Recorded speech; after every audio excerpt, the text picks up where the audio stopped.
Welcome back to our channel. In today's tutorial, we'll explore a handy trick in Google Docs, rotating text. Whether you want to add some creative flair to your documents or need to adjust the orientation of specific text, we've got you covered. Let's dive in. 1. Access the Drawing tool, click on Insert in the top menu, select Drawing and then choose New. A drawing window will appear. 2. Create a text box. In the toolbar at the top of the drawing window, click the text box tool. It looks like a box with a T inside. Draw a text box on the blank canvas. 3.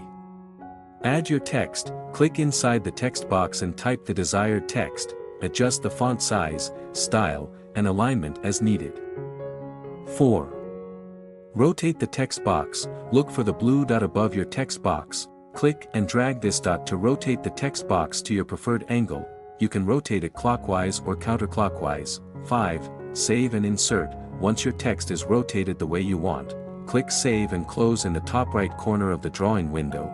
Your rotated text will now appear in your document, and there you have it. Feel free to share this tip with your friends and colleagues.